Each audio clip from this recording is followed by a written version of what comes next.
প্রাথমিকভাবে হত্যা যে তার যে বন্ধু বান্ধবরা আছে ডাক দিয়েছে যে হ্যাঁ একটা সমস্যা হয়েছে, একজনের সাথে আমাদের প্রবলেম হয়েছে, তাকে হলে আমরা একটু জিজ্ঞাসা করবো। এখন আপনারা দেখতেছেন যে ঢাকা কলেজ সিটি কলেজে একটা ইউএসটিক চ্যালেঞ্জ চলতেছে, একটা সোসাইটিতে সব জায়গাতে কম বেশি চলতেছে, এটাই উনি স্বীকার করতেছে। এর বাইরে কোনো কথা এখন পর্যন্ত উনি স্বীকার করেননি। উনি এটা স্বীকার করতেছেন এখন, বাট ঘটনার সাথে সম্পৃক্ত সেটা আমাকে স্বীকারোক্তি দিয়েছে। বাকি আরো কয়েকজন আছে গ্রুপে, আরো কয়েকজন রয়েছে, তাদের সব একসাথে পেলে ক্রস চেক করলে আসলে জিনিসটা সম্পৃক্ত হবে। একজন আরেকজনের ঘাড়ে দোষ চাপাচ্ছে, এখন এটা আমি সম্পৃক্ত আমি বলতে পারবো না, আমি এই মুহূর্তে কনক্লুশন টানতে পারবো না। আপনি যে কনক্লুশনটা চাচ্ছেন এই দুজনকে দিয়ে তো আমি কনক্লুশন টানতে পারবো। এখানে আরো কয়েকজন রয়েছে যারা এই সে সাথে সম্পৃক্ত। সো যখন তাদেরকে ক্রস চেক করা হবে তখনই আসলে আমরা কনক্লুশনটা বলতে পারবো। যে দুইজনকে কেন্দ্র করে এই হত্যাকাণ্ডের ঘটনা ঘটেছে, এই দুই মেয়ের কোনো খোঁজ পেয়েছেন কিনা আপনারা, বা ইউনিভার্সিটি থেকে কি কি তথ্য আপনাদেরকে দিয়েছেন, তাদের স্থায়ী যে ঠিকানা রয়েছে সেখানে আপনাদের অভিযান কি চালানো হয়েছে কিনা?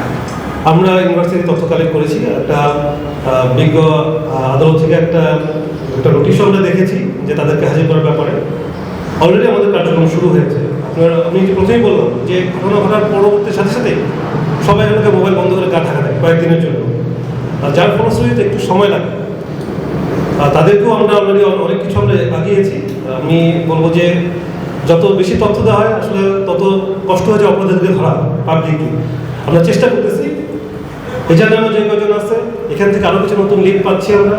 একই সাথে যে দুজন কথা জিজ্ঞেস করলেন দুই ছাত্রী, তাদের ব্যাপারেও আমাদের তথ্য রয়েছে। আমরা চেষ্টা করতেছি অনেক দ্রুত তাদেরকে ধরার জন্য এবং আদালতের নির্দেশ অনুযায়ী কার্যক্রম করার জন্য।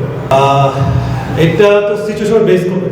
যখন আমরা একটা ক্রস চেক হবে, যদি আপনারা যে সকল কোশ্চেন করছেন এর মধ্যে যদি নতুন কোনো তথ্য আসে অবশ্যই ওইটা আনভেল করা হবে, কারণ কিছু কানেক্টিভিটি ডিফারেন্ট আছে আমরা পেয়েছি। এখন এই তদন্তের সাথে বলছি না, এইটা মানে প্রাথমিকভাবে দেখা যাচ্ছে এরকম প্রাথমিকভাবে।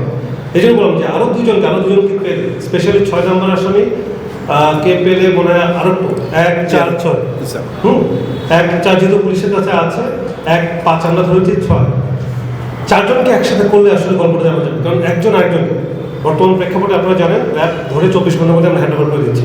সো আমরা যে একটা ক্রস চেক করবো সেই চ্যালেঞ্জটা কিন্তু আমাদের মধ্যে রয়ে গিয়েছে।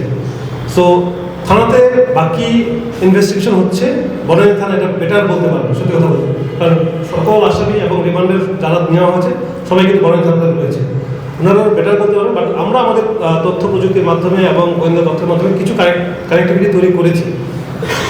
আর দুজনকে পেলে একটা ফুল পিকচার পাবো, তখন আসলে আমরা একটা ফাইনাল একটা ফিডব্যাক দেবো ইনশাআল্লাহ।